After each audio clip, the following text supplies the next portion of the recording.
ये जो Akash surface to air missile defence system है, we have to give it to the world. हमें ये दुनिया को देना है और ये दुनिया को बेचना है, ताकि बेसिकली जो पाकिस्तान को वो कहते हैं कि जी हमने ड्रोन गिराए थे जो कि इंडियन टेरिटरी में आए थे, वो हमने इससे गिराए थे। अब शाइनिंग इंडिया को कोई नहीं जानता, अब इंतहा पसंदी इंडिया की पहचान है। अक़लियतों का खात्मा उसका हदफ है और जोर जबरदस्ती धौंस धांधली और इंसानी हकूक़ की पामाली उसका वतीरा है।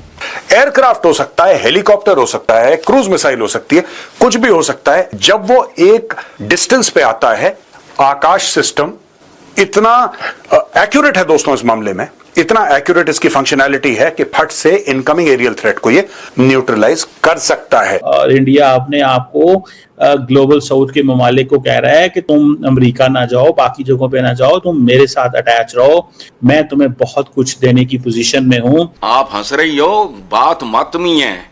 जहां दूध से लेकर दवा तक 2 नंबर हो, बच्चों की खुराक है दूध।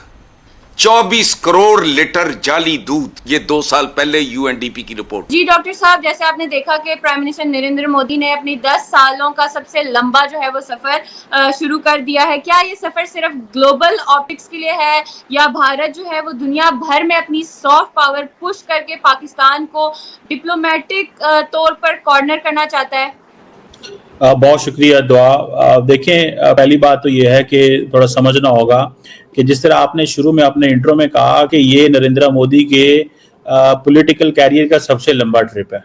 वो कभी 9 दिन या 8 दिन या 9 दिन मुल्क से बाहर नहीं रहे। बेसिकली नरेंद्र मोदी जो हैं वो अपने आप को पिच कर रहे हैं ग्लोबल साउथ का लीडर। नॉर्मली जिस अंदाज से वो ट्रिप कर रहे हैं, इस तरह अमेरिकी सदर करते हैं, चाइनीज प्रेसिडेंट करते हैं, या और मुल्कों के बड़े लीडर्स करते हैं कि जो 2-2, 4-4 मुल्कों में इकट्ठे जाते हैं। मतलब ये नहीं है कि एक दिन नहीं कि ठीक है एक दिन ट्रिप करके वापस आ गए। No, they are not doing it. So वो ये कर रहे हैं। चीमा साहब, अभी आपने ब्राजील का भी जिक्र किया। ब्राजील जिसे पहले जो है वो न्यूट्रल समझा जाता था, क्या अब जो है वो इंडिया के स्ट्रैटेजिक कैंप में वो चला गया है, या क्या? क्योंकि इंडिया और ब्राजील के दरमियान हम देख रहे हैं डिफेंस टाइज पर भी बात हो रही है, तो क्या ये लैटिन अमेरिका में भारत की डिफेंस डिप्लोमेसी का पहला कदम है? ये चीज आप देखेंगे, फॉर एग्जांपल ये जो आकाश एयर डिफेंस सिस्टम है और एक इनके पास गरुदा आर्टिलरी गन है, ये बेसिकली वो डिफेंस कोलैबोरेशन करना चाहते हैं ब्राजील के साथ। ठीक है जी। और इसमें नरेंद्र मोदी साहब जो हैं वो इंटरेस्टेड हैं कि ठीक है, क्योंकि नरेंद्र मोदी साहब का एक आपको याद होगा तमन्ना हर बार भारत पे बात करते हैं कि जी हम डिफेंस प्रोडक्शन पे फोकस कर रहे हैं, हम ये जो आकाश एयर डिफेंस सिस्टम है ये कोस्टल सर्विलेंस सिस्टम है, और गरुदा जो आर्टिलरी गन्स हैं वो भी मैन्युफैक्चरिंग उसकी भी होनी इंडिया के अंदर हो रही है। R&D पे भी काम हो रहा है, कोड डेवलपमेंट भी करना चाहता है। और ये जो Akash surface to air missile जो है, ये एयर डिफेंस सिस्टम जो है, ये बेसिकली इन्होंने एक इम्पॉर्टेंट रोल प्ले किया था अगेंस्ट पाकिस्तान। तो वो समझते हैं कि हमें इसको मार्केट करनी चाहिए। So whatever we could sell, हमें उसकी मार्केट करनी चाहिए। तो वो इस चीज को वो जिसे कहते हैं ना, they are looking for that, कि हमें इसकी मार्केट करें जितनी ज्यादा हम मार्केट कर सकते हैं। And obviously it will take them some time, वक्त तो लगता है इसमें मार्केटिंग करने में और चीजें करने में, लेकिन वो आज शुरू होंगे तो आगे बात चलेगी ना। अगर वो शुरू ही नहीं होंगे तो चीज चलेगी कैसे? तो वो अपनी इस चीज को लेकर के चल रहे हैं और प्लान कर रहे हैं कि हमें अपना इसको ये जो Akash surface to air missile defence system है, we have to give it to the world. हमें ये दुनिया को देना है और ये दुनिया को बेचना है, ताकि बेसिकली जो पाकिस्तान को वो कहते हैं कि जी हमने ड्रोन गिराए थे जो कि इंडियन टेरिटरी में आए थे, वो हमने इससे गिराए थे। तो ये दैट इज समथिंग। और ये जो पाकिस्तान इंडिया की 8-9-10 को जो जंग हुई, उसमें मल्टीपल जो ड्रोन थे as per the Indian sources उन्होंने गिराए। अब दोस्तों आज हम बात करेंगे सबसे पहले Brazil.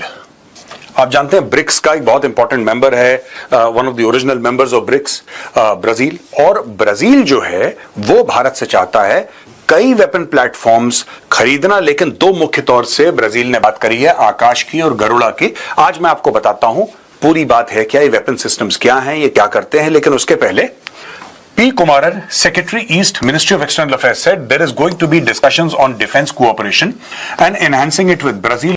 We are looking at avenues for joint research, technology sharing and training exchanges. We are still talking about what kind of cooperation is possible, what kind of defense platforms we can sell to Brazil, but there is still not much progress made. अच्छा, broadly यहां पे ज्यादा progress नहीं है वो कह रहे हैं, लेकिन कुछ चीजों में प्रोग्रेस हो गई है। जो पूरी चीज चाह रहे थे कि टेक्नोलॉजी ट्रांसफर है, जॉइंट रिसर्च है, उसमें ज्यादा प्रोग्रेस नहीं हुई। लेकिन ये कह रहे हैं कि interested in secure communication systems on the battlefield, they are also interested in offshore patrol vessels, OPVs. Brazil has Scorpion submarines. They are interested in partnering with us in maintaining those submarines. They also seem to be interested in Akash air defense system and in coastal surveillance systems, Garuda artillery, guns and so on. So coast guard है या navy है, coastal surveillance systems की वो लोग बात कर रहे हैं। वो बात कर रहे हैं ऑफशोर पेट्रोल वेसल्स की, खासतौर से कोस्ट गार्ड के पास ये ऑफशोर पेट्रोल वेसल्स होती हैं, वो भारत से खरीदना चाह रहे हैं। हम लोग खुद इंडिजिनसली बनाते हैं दोस्तों। कोस्ट गार्ड जो भी वेपन्स इस्तेमाल कर रहा है या जो भी अपने शिप्स और वेसल्स इस्तेमाल कर रहा है, those are made in India. Very largely for the Indian navy also this is true. जो वेपन्स वो इस्तेमाल कर रही है इंडियन नेवी और जो शिप्स इस्तेमाल कर रही है, वो ज्यादातर 95% आज की तारीख में they are made in India. ये दो वेपन प्लेटफॉर्म के बारे में ब्राजील ने बोला है कि वी आर वेरी इंटरेस्टेड। बाकी सब में प्रोग्रेस है, स्लो है, क्योंकि वो बहुत बड़ा मामला है। दो तीन चीजें हैं जिसमें वो कह रहा है भैया इमीडिएट है, हमें चाहिए, आप बताओ कब बात करनी है इस पे बैठ के। तो ये है आकाश। आकाश के बारे में दोस्तों आपने ऑपरेशन सिंदूर में बहुत सुना होगा। दोस्तों ये मल्टीपल एरियल टारगेट्स को एक साथ एंगेज करता है, deployed by both the army and air force. ये क्या करता है, अप टू 25 किलोमीटर्स। ये क्या करता है दोस्तों आकाश मिसाइल सिस्टम की, अगर कोई इनकमिंग एरियल थ्रेट है, वो बैलिस्टिक मिसाइल हो सकती है, ड्रोन हो सकती है, एयरक्राफ्ट हो सकता है, हेलीकॉप्टर हो सकता है, क्रूज मिसाइल हो सकती है, कुछ भी हो सकता है। जब वो एक डिस्टेंस पे आता है, आकाश सिस्टम इतना एक्यूरेट है दोस्तों इस मामले में, इतना एक्यूरेट इसकी फंक्शनैलिटी है कि फट से इनकमिंग एरियल थ्रेट को ये न्यूट्रलाइज कर सकता है।